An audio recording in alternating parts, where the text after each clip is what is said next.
celeb guest hosts. Work. Every night of the week. Say my name.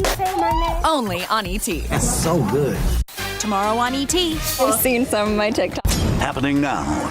County Judge Nelson Wolff calling on the Department of Defense, asking them to help in preventing the spread of the coronavirus. What he's requesting coming up. Forced out by fire, left homeless, and living in his backyard for weeks. I'm Devin Clark, and coming up, we'll share the story of a fire victim who says he just wants somewhere to stay. Mr. Davila has always maintained this is an accident, and if it was an accident, then there's no crime. Defense attorneys for Christopher Davila denying a plea deal in court today. What's next in the case of King J. Davila? A woman dies 2 weeks after she was hit by a drunk driver. What charges that suspect could now face? And the strong cold front has arrived. It's here. Big changes are happening now. We'll have gusty winds, much colder temperatures, a bit of rain. I'll help you prepare. Coming right up. Want to teach your kids how to manage money, even invest in the stock market, and they'll even unload the dishwasher? There's an app for that. Early voting for the primary election is underway. The news at 5 starts right now. And this just in, the Texas Department of State Health Services spending the last 24 hours preparing 22 rooms at the Texas Center for Infectious Disease to house certain coronavirus patients. They say evacuees quarantined at Joint Base San Antonio Lackland who are awaiting test results or have been confirmed to have the virus but don't require hospital care will be transferred to TCID. The center is located on the city's south side on Southeast Military Drive.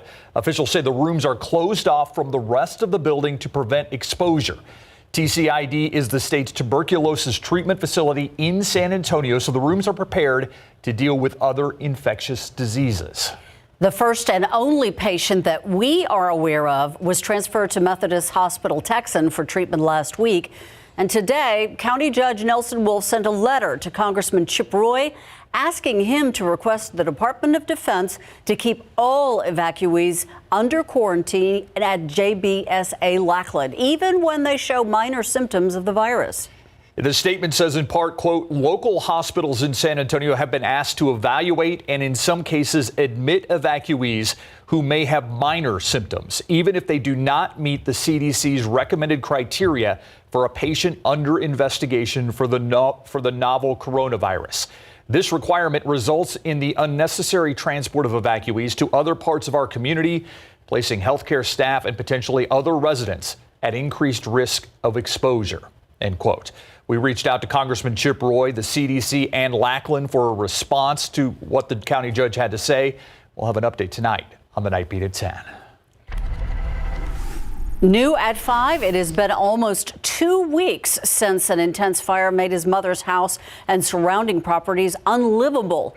Well, today, that man is still homeless and living in a hut in the backyard. He has no water, no electricity, and food is scarce. Adding to all of that, he says he can't work due to a disability. Devin Clark shows us what life has been like for the victim since he lost it all. It's a shame that it went down like that. Almost 2 weeks ago, intense flames destroyed this house on Loma Vista Street in New Braunfels.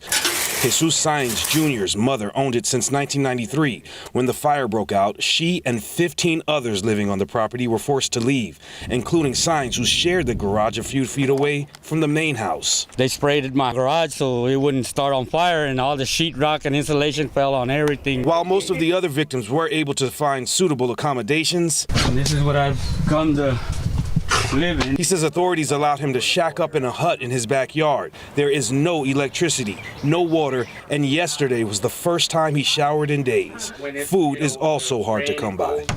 I'm barbecuing. That's all I got to cook on. I do go to food banks, and I've been getting help from people that drop off food and stuff. Daniel Von Hinkeren is another one of the victims, now homeless also, living in his car. But he says his problems could be worse.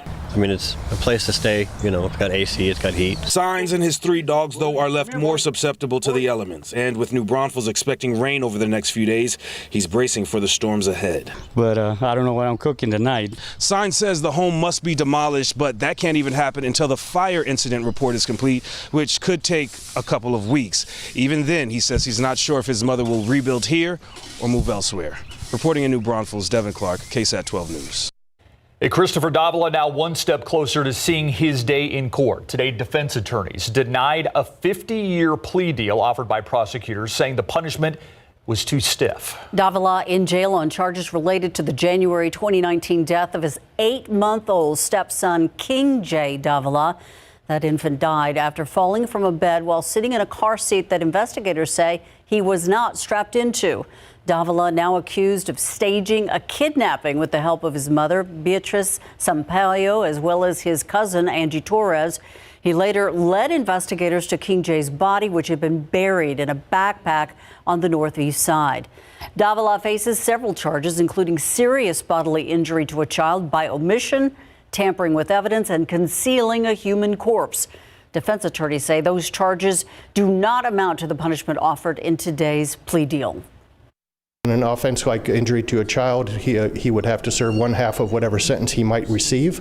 And so if he got 50 years, he'd have to serve 25 years just to be eligible for parole. That doesn't mean he gets parole.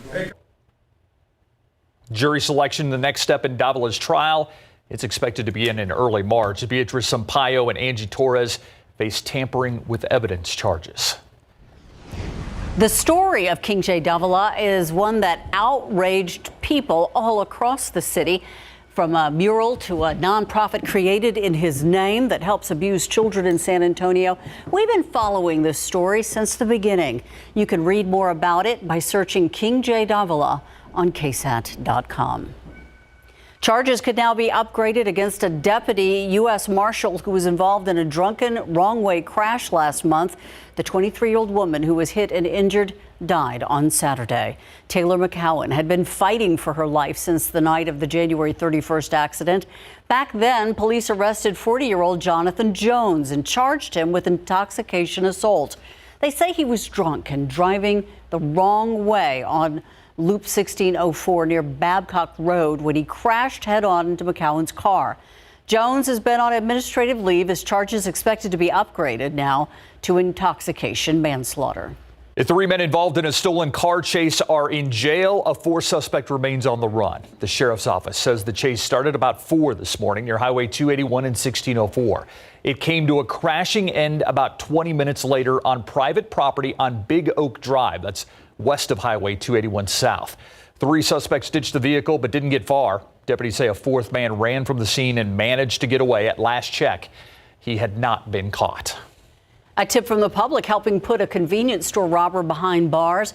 21-year-old Roy Martinez accused of robbing the Shop and Save store on Marbach Road near West Military Drive last month. Police say he showed a handgun to the store clerk and demanded money from the register.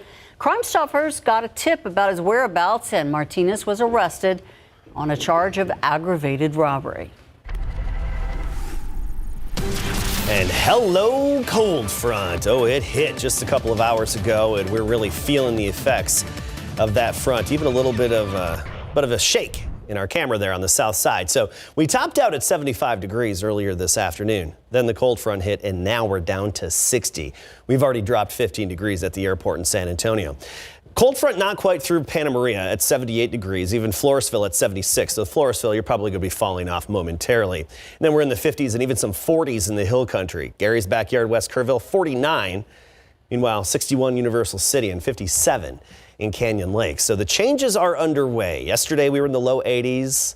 Today we hit 70s, and get ready for a chill the next few days. Not only that, it's going to be damp. So colder, damp, and gusty. I'll help you prepare coming right up. Thank you, Adam. It's official. Early voting for the March 3rd primary underway in Bexar County. Texas, one of 14 states holding elections on Super Tuesday. There are actually 2 elections, the Democratic primary and the Republican primary. Voters can only vote in one primary, not both. The primary election determines nominees for the general election in November. There are more than 100 combined races and propositions between Republicans and Democrats in Bexar County. You can view a sample ballot right now on our website. This year, the Elections Office wants to remind voters about an important part of the voting process, the ballot card.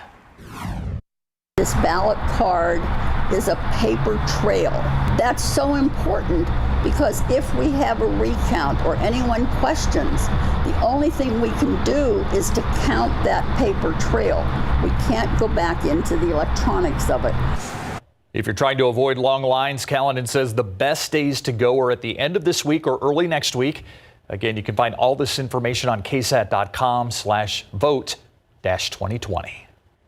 Mike Bloomberg, the late entrant into the 2020 Democratic primary, is making some waves and making his way onto the debate stage. After picking up steam in the polls, Bloomberg will now appear alongside other Democratic contenders in tomorrow night's debate in Las Vegas. But his candidacy comes with some controversy. Whitney Wild is in Washington to break it down. Whitney. Absolutely. Anytime you're surging into polls, you can expect that there will be renewed criticism. And the former mayor of New York City has a long record of public service that candidates will very likely try to attack. So expect to see that Wednesday night. Here's the other theme that's at play here. For so many months, the former mayor has run his campaign largely on his own terms. Now he's moving into this more traditional territory where, again, candidates are ready to pounce. Welcome to Bloomberg 2020. You've seen his ads and you've heard his name. Mike Bloomberg will build on Obamacare. Now you'll see Mike Bloomberg debate. Thank you. The billionaire business mogul's second place finish in the latest national poll has earned him a place on the stage where other candidates are waiting. I'm looking forward to debating Michael Bloomberg. I mean, this is the guy that talked about Obamacare being a disaster. Democratic frontrunner Bernie Sanders previewing his attacks over policies Bloomberg oversaw during his 3 terms as New York City mayor. We say to Mr. Bloomberg, you are certainly not going to win when you have a record in New York City that included racist policies like stop and frisk. And over his massive campaign spending, nearly $400 million in ad buys alone. He does not have a right to buy the presidency. That money allowing Bloomberg to compete nationally, ruffling the feathers of the other competitors. He just can't hide behind the airwaves. He has to answer questions. But Bloomberg's campaign is hitting back. I think this idea that he's just running a campaign of ads, I think, is wrong. Mike has been to 61 cities in 25 states so far in the 3 months he's run this campaign.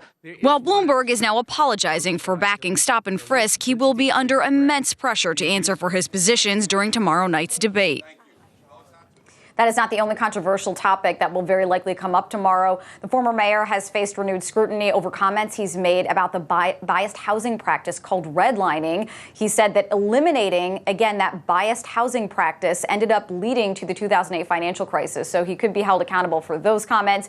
Other comments and issues that have come up in recent days are these allegations that he made inappropriate or sexist comments. Very likely that could come up as well. Back to you. Should be a lively debate. Thank you, Whitney Wild, reporting from Washington. A fallout from Roger Stone's trial continuing today. The list of former Department of Justice officials asking for Attorney General William Barr to resign has now grown to more than 2,000. The calls for his resignation stem from a report that accuses Barr of intervening in Roger Stone's prison sentencing after the president tweeted about the DOJ's recommendation, something Barr denies. Today, the president commented on the case, saying Stone has been treated, quote, unfairly, and he's only defending him. Stone has been convicted of lying to Congress and witness tampering. His sentence is set for Thursday. Children and Chores. For years, parents have used this method to teach kids responsibility. A new app helping kids learn financial responsibility by giving the piggy bank a digital upgrade. How they can earn and manage their own money. Next.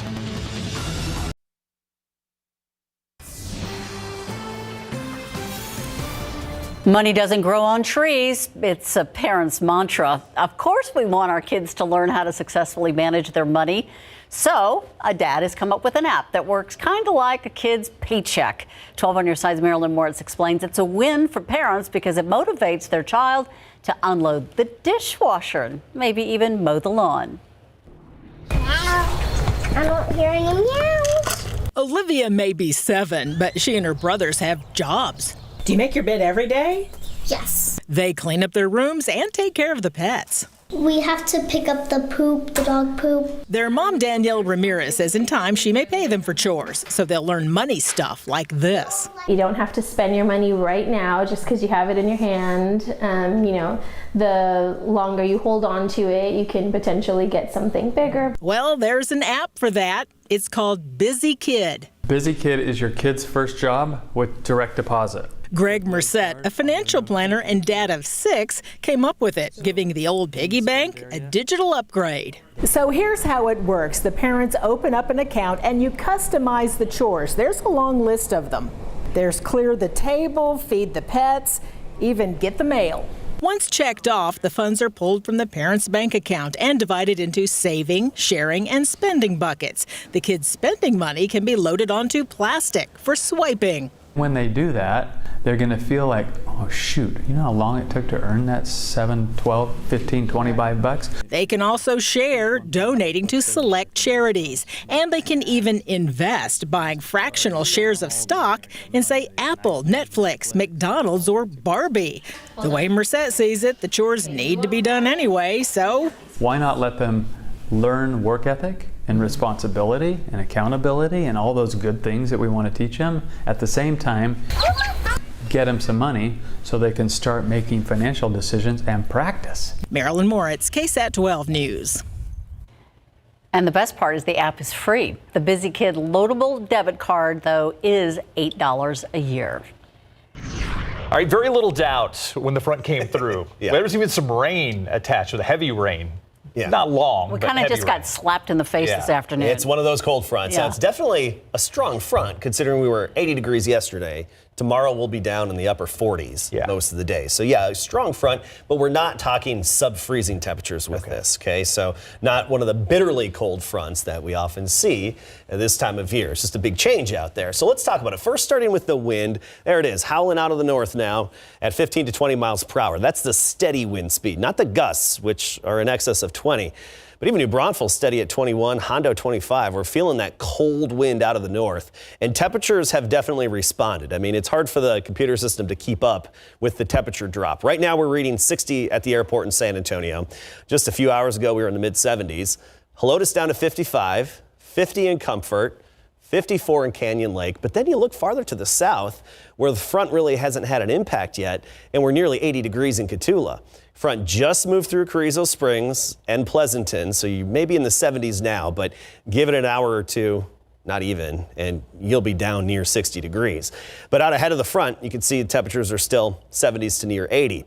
That front is progressing southward, and it's going to be impacting everybody over the next couple of hours. So even if it hasn't hit you along the coastal plain or down in Cotulla, you'll notice it very soon. A little bit of rain with it right now, especially up in parts of the hill country. You get to Junction and northeastward from there, some good showers. And right along the boundary, we have some pockets of light to moderate rain, just south of Gonzales and scattered throughout parts of Wilson County, even stretching into Atascosa County, but not a whole lot more other than what we see here. However, as the front moves southward and our pattern evolves, I do think we'll see the radar fill in with more rain through the evening, tonight, and even off and on tomorrow. So let's consult our futurecast. I like this trusty computer model in particular here. I think it handles these situations well. As we go through time, we'll have some areas of light, even some embedded moderate showers coming and going. Midnight scattered across South Texas.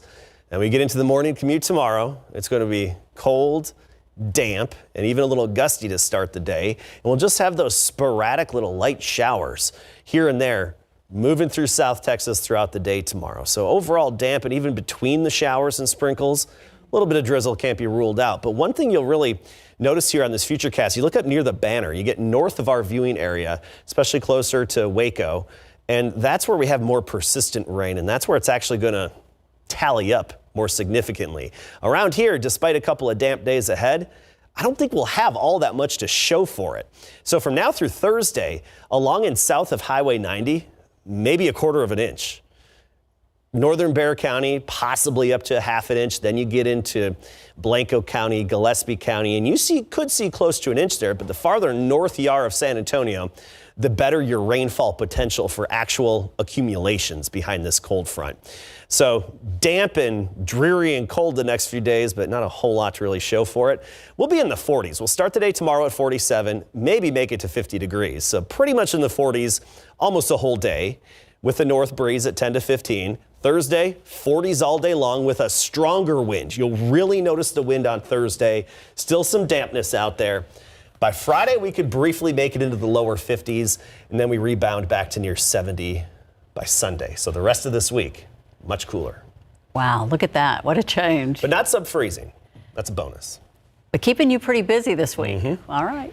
You know, people said after the crash at Daytona last night, it was just silent. Yeah, and fans were stunned. Everybody was stunned. But now we're getting actually more good news. The fact he survived that horrific crash, we're talking about Ryan Newman, is incredible. And now we have an update on his condition as he is in the hospital recovering from the injuries from that unbelievable wreck. And the Spurs confirm what we already knew. And where is DeMar headed now? Coming up.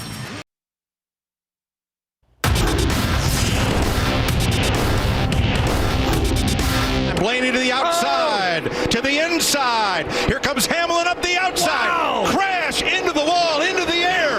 Goes Newman. It will go down as one of the nastiest, most horrific crashes we've ever seen in NASCAR, and somehow Ryan Newman is still alive after taking 3 brutal hits at the end of the Daytona 500. Ryan Newman went from leading the Daytona 500 the last lap in overtime to being rushed to the hospital after one of the most terrifying accidents in NASCAR history, and somehow he survived. NASCAR officials had already had to restart the race twice due to accidents in overtime, and Newman was in front of Denny Hamlin when Ryan Blaney locked bumpers with him, turning sideways in the wall, sending the car into midair, only to be hit again on the driver's side by Corey LaJoie on the way down, sliding across the finish line on the roof in flames. Rescue crews rushed to the scene, quickly extinguished the flames, but fans thought the worst when officials brought out large black screens to shield their view of the scene. Newman was rushed to a nearby Halifax hospital as NASCAR officials released his statement back at the Daytona 500 Media Center. A hushed crowd.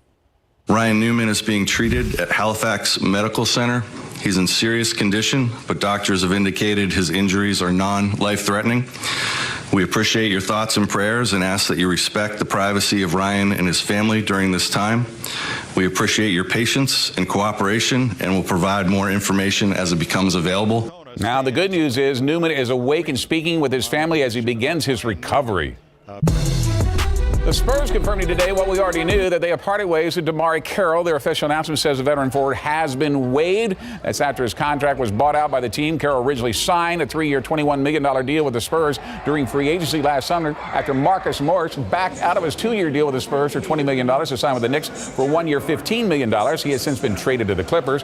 Carroll still has $2.3 million left on this season, another $6.6 for next season, $1.3 million guaranteed in his 3rd year. This comes after Carroll only played in 15 games this season, averaged just 2.2 points, 2.1 rebounds in just 9 minutes of action after averaging 11 points in 67 games with the Nets in Brooklyn just last year. Now he's free to sign with any team, and that appears to be the Houston Rockets. The Valero Texas Open has landed Open Championship winner Shane Lowry to his field this April. That announcement made this morning after Lowry committed to his first Valero Texas Open since 2015. That's after he took the 148th Open Championship in Northern Ireland by 6 strokes. So the field just keeps getting bigger and better for the April 2nd start. Yeah, an impressive list already, and there's still more to come. Got it. Thanks, Greg. We'll be right back. Thanks so much for watching the News at 5. World News up next. See you back here at 6.